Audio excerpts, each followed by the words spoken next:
How are you? আলহামদুলিল্লাহ, I am also fine. Okay, please sit down. সবাই বসো। আমাদের আজকের যে পাঠের বিষয় বা টপিক যেটা সেটা হচ্ছে যে আমরা ইতিপূর্বে we have learned about the tense and total tense in 12 types, তাই না? টেন্স ছিল সর্বমোট 12 প্রকার। কিন্তু এখন আমরা এটা বোঝার জন্য আমরা শর্ট করে আনছি। কয় প্রকার আনছি? 6 প্রকার, তাই না? এই 6টার উদাহরণ যদি আমরা দেখতে পাই তাহলে ইনশাআল্লাহ এটা ক্লিয়ার হবে, বোঝা কোনো সমস্যা থাকবে না। এখানে আমরা কিভাবে চিনবো 12টা টেন্সের মানে বিস্তারিত যেটা এটা বাংলায় কিভাবে চেনা যাবে এবং ইংরেজিতে কিভাবে আমরা চিনবো। বাংলায় একটা সেন্টেন্স দেখে যখন আমি বুঝতে পারি এটা কোন টেন্স, এটা প্রেজেন্ট টেন্স না পাস্ট টেন্স না ফিউচার টেন্স, এইরকম ইংরেজিতে একটা সেন্টেন্স দেখেও যেন আমি বলতে পারি যে আসলে এটা প্রেজেন্ট টেন্স না পাস্ট টেন্স না ফিউচার টেন্স না কন্টিনিউয়াস না পারফেক্ট কি, ঠিক আছে? আচ্ছা, এখন দেখো এখানে প্রথমে লেখা আছে এখানে প্রেজেন্ট টেন্স, তাই না? এই প্রেজেন্ট টেন্স বাংলায় চিনিবার উপায়, বাংলায় ক্রিয়ার শেষে ই অ এ এই তিনটা চিহ্ন উল্লেখ থাকবে, তাই না? প্রেজেন্ট টেন্স বাংলায় চিনিবার উপায়, বাংলায় ক্রিয়ার শেষে ই অ এ এই তিনটা চিহ্ন উল্লেখ থাকবে, ঠিক আছে? এটা বাংলায় চিনিবার উপায়। অথবা কোনো কাজ যদি স্বাভাবিকভাবে ঘটা বোঝায় তাহলে এটা প্রেজেন্ট টেন্স, ঠিক আছে না? বর্তমানের কথা যেটা। এখন এটা ইংরেজিতে আমি কিভাবে চিনবো? ইংরেজিতে চিনবো ওই সেন্টেন্সের মধ্যে যেটা মূল ভার্ব আছে, এই ভার্বটা প্রেজেন্ট ফর্মে আছে না পাস্ট ফর্মে আছে না পারফেক্ট পাস্ট পার্টিসিপল ফর্মে আছে, তাই না? যদি ভার্বটা প্রিভি1 থাকে মানে প্রেজেন্ট ফর্ম থাকে তাহলে সেটা কি হবে? প্রেজেন্ট টেন্স, ঠিক আছে না? তাহলে প্রেজেন্ট টেন্স আমরা বাংলা এবং ইংরেজিতে চেনার উপায় আমরা শিখে গেলাম, তাই না? বাংলায় ক্রিয়ার শেষে ই ও এ থাকবে আর ইংরেজিতে ভার্বের প্রেজেন্ট ফর্ম থাকবে মানে ব্যাস ফর্ম যেটাকে বলি আমরা, তাই না? আচ্ছা, এখন দেখো পাস্ট টেন্স। পাস্ট টেন্স বাংলায় চিনিবার উপায় ল কথাটা বেশি থাকবে, যেমন ছিল, ছিলাম, ছিলে, ছিলেন, ল, লাম, লে, লেন, ত, তাম, তে, তেন, তাই না? আবার শোনো, ছিল, ছিলাম, ছিলে, ছিলেন, ল, লাম, ত, তাম, তেন ইত্যাদি চিহ্ন উল্লেখ থাকবে। এটা কি বাংলায় চিনিবার উপায়। এখন এই পাস্ট টেন্স আমরা ইংরেজিতে কিভাবে চিনবো? ওই যে মূল ভার্ব দেখে, সেন্টেন্সের মূল ভার্ব যদি পাস্ট ফর্মে থাকে তাহলে আমরা কি বুঝবো? এটা পাস্ট টেন্স, তাই না? মূল ভার্বটা যদি পাস্ট টেন্সে থাকে তাহলে বুঝবো আমরা এটা পাস্ট টেন্স। আবার দেখো অনেক সময় কিন্তু পাস্ট ভার্বের পাস্ট ফর্ম থাকবে না। কখন তোমরা কি বলতে পারো? পাস্ট টেন্সে অনেক সময় মূল ভার্বের পাস্ট ফর্ম থাকবে না। এটা কখন? এই পাস্ট টেন্সে ডাকলে যখন নেগেটিভ আর ইন্টারোগেটিভ হয়, তাই না? যখন নেগেটিভ আর ইন্টারোগেটিভ হবে তখন আমরা অক্সিলারি ভার্ব দেখে চিনে নিতে হবে। যদি ডিড থাকে তাহলে বুঝতে হবে এটা পাস্ট টেন্স, ঠিক আছে? আচ্ছা, এখন দেখো ফিউচার টেন্স।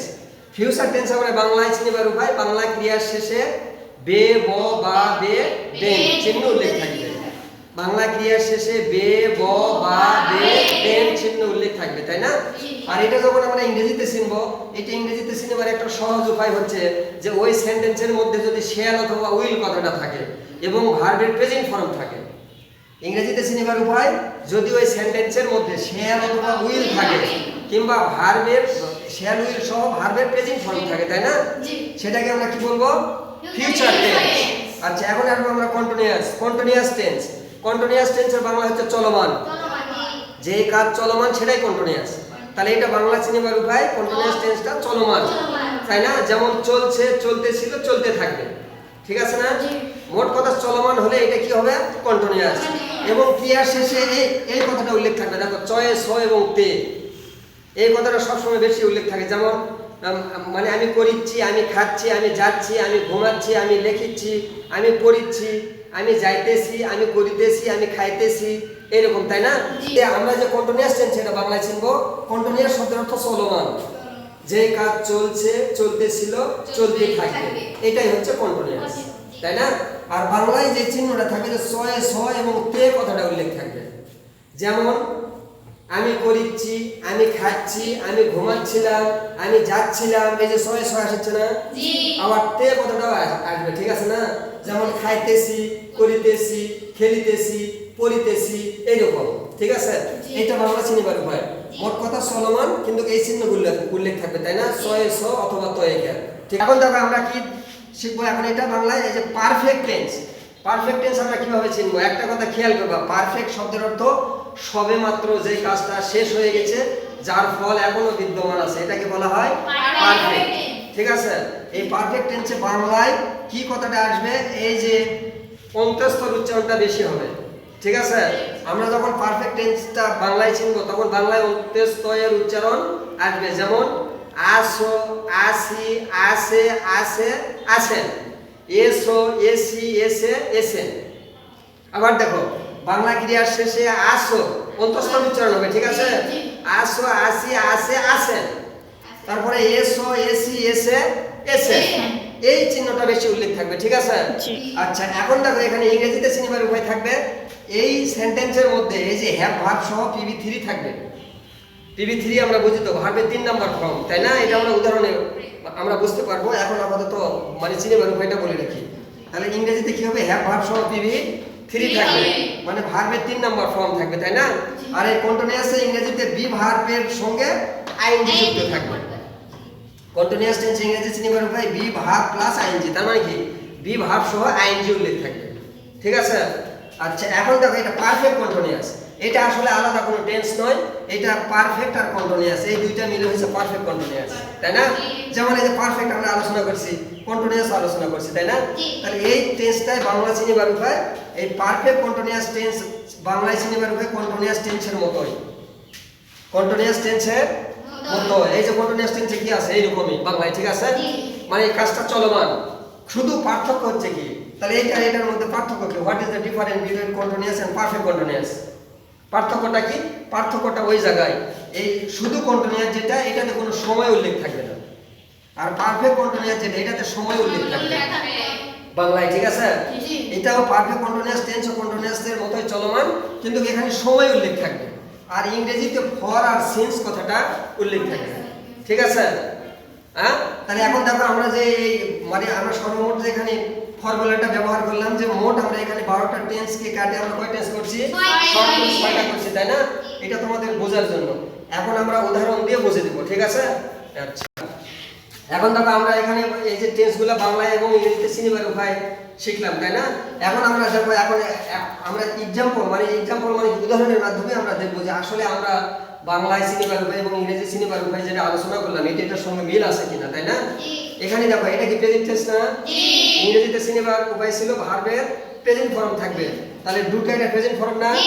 এটা প্রেজেন্ট ফর্ম, তার মানে কি এটা প্রেজেন্ট টেন্স। এখানে দেখো এটা পাস্ট টেন্স, যেটা ভার্বের পাস্ট ফর্ম আছে না? এখানে কি আছে? PV1, আর এখানে কি আছে? PV2। তার মানে কি ভার্বের পাস্ট ফর্ম থাকলে ইংরেজিতে চিনতে হবে এটা পাস্ট টেন্স, তাই না? আবার দেখো যে ফিউচার টেন্স, এই যে PV1 সহ শ্যাল আর উইল থাকবে, তাই না? PV1 সহ শ্যাল আর উইল, এটা এখানে উইল আছে, তার মানে কি ফিউচার টেন্স। এখন কন্টিনিউয়াস যেটা এটা ইংরেজিতে চিনবার উপায় ছিল যে বি ভার্ব প্লাস আইএনজি, তাই না?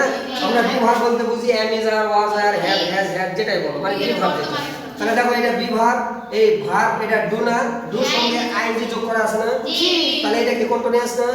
তার মানে কি বি ভার্ব প্লাস PV1 এর শেষে আইএনজি থাকে, সেটা কি কন্টিনিউয়াস। আচ্ছা, এখন এটা দেখো পারফেক্ট। পারফেক্ট ছিল যে হ্যাভ ভার্ব সহ PV3, এই যে এটা ডু ডিড ডান এটা PV3 না?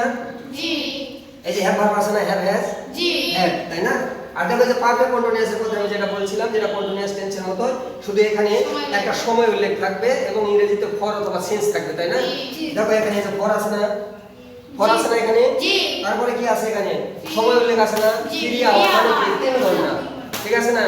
তাহলে এখন এখানে দেখো আমরা এই যে এখন অতি সহজে মানে ইজি ভাবে আমরা উদাহরণের সাহায্যে যে আলোচনাটা করলাম এটা তোমাদের সোজা হয়ে গেল না?